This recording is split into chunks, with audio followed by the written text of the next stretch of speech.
Now that's all well and good when we get to someone like Jackson.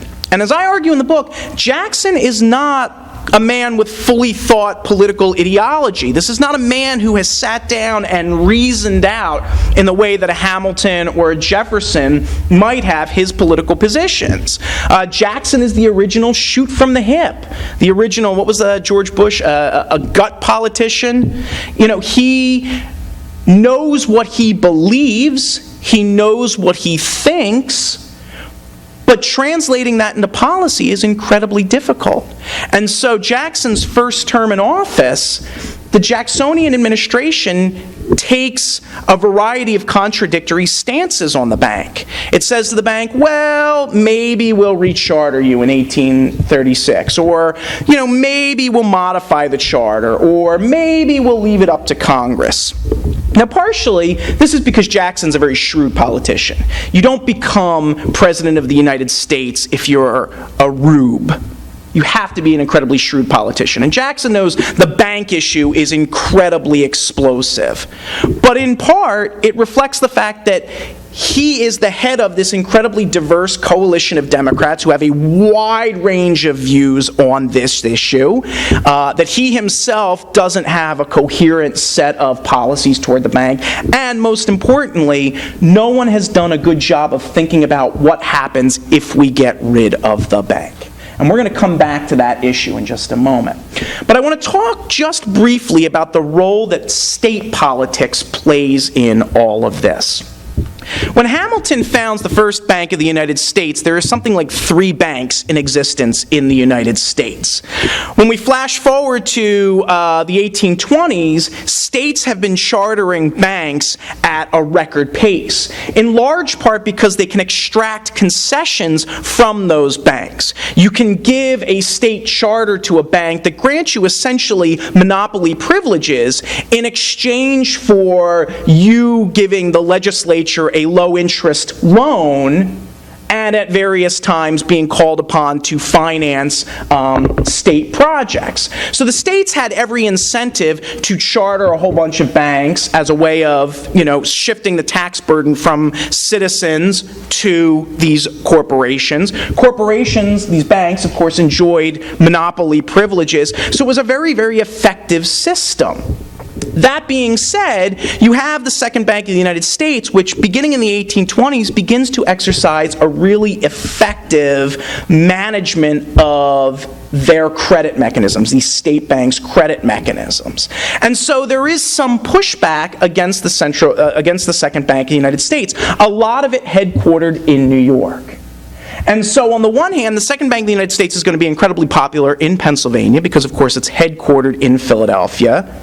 That provides Pennsylvania pride of place in America's financial system. But at the same time, following the completion of the Erie Canal in New York, you're going to begin getting a sense of this almost insurgency, this insurgent banking community in New York that's going to begin pushing for weakening the power of the Second Bank of the United States. And Pennsylvania and New York are going to be 2 incredibly important pillars of this emerging Democratic Party. New York's prominence is unquestionable. This is Martin Van Buren's state. And but for Martin Van Buren, there would have been no Andrew Jackson. By the same token, there's no way to win the White House without Pennsylvania. Pennsylvania in this period has the 2nd highest number of electoral votes. You cannot win the presidency without winning Pennsylvania. And Pennsylvania's Democrats are very, very unusual Democrats. In addition to supporting the Second Bank of the United States, they also support internal improvements, i.e. the government spending money to build roads, to build canals, etc.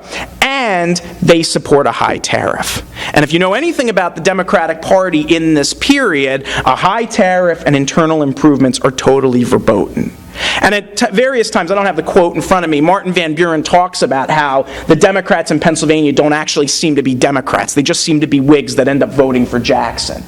So there's an incredibly important balancing act when it comes to the Jackson administration setting policy. Because on the one hand, he can't just get up and say, well, I hate the second bank of the United States, I hate all banks, we're going to destroy them. Because that's going to lose him votes in Pennsylvania. At the same time, he's got to balance the interests of New York with the interests of Pennsylvania. And so in many ways, the way that I present the bank war is an issue of these political considerations, not an issue of economic considerations. Because at the end of the day, it's the politics that matter, it's the optics that matter, the economics be damned.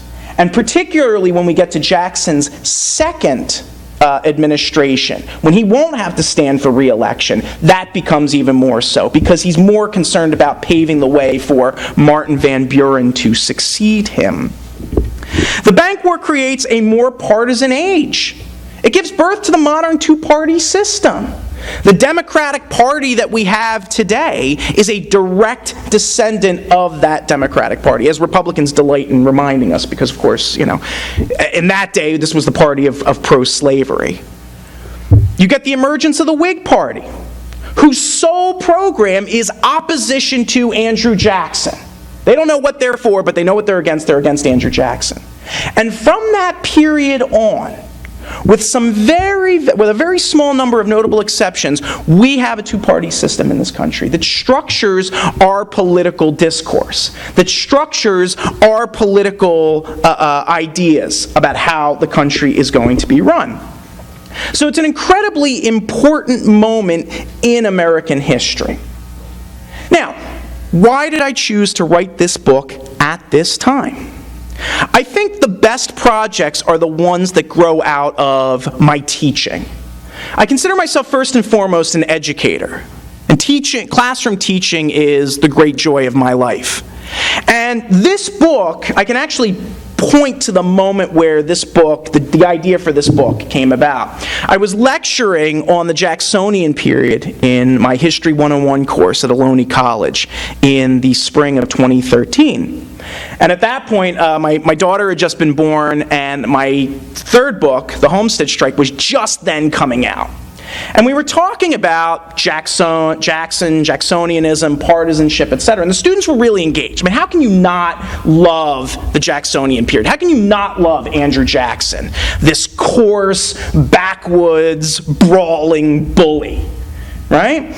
And, the students were just flummoxed by the very short description of the bank war in the textbook, because, of course, this is in the moment of the biggest economic collapse in American history, in the last 80 years of American history. This was an unprecedented economic event. And for them, 18, 19, 20 years old, their frame of reference, their historical imagination is not great. And so they say to me, well, where can I learn more about this bank war? It seems to speak to events that are taking place today. And I said, well, Robert Remini, who was Mr. Andrew Jackson, wrote a book about it in the early 1960s. And they were like, gosh, that seems like a long time. No one's written a book about it? No one's written a book about it. And they said, well, you should do it. And I laughed. And I said, well, I just had this daughter. My other book came out. I think if I go home and tell my wife I'm writing a fourth book, she'll just about kill me. But that idea stuck with me. And so when my publisher asked me, okay, so what's next? I kind of tossed this idea out there, just thinking, well, it's on the tip of my tongue. And I was shocked at how receptive he was about it. Because I think he recognized something that I didn't. How important the historical perspective would be for individuals. And it was just at that moment where Hamilton mania was just sort of catching on. And one of the things that I've come to realize about this Hamilton mania, to bring us full circle, is it's incredibly good. It's a good thing that we are re-engaging with our past. It's an incredibly good thing that John Q. Public out there on the street is now re-engaging with the past, but we're telling a false narrative. We're shortchanging people by telling them this story about all of Hamilton's achievements, and it's so great, and then he gets shot by Aaron Burr, and what a tragic story. The story doesn't end in 1791. It doesn't end in 1804.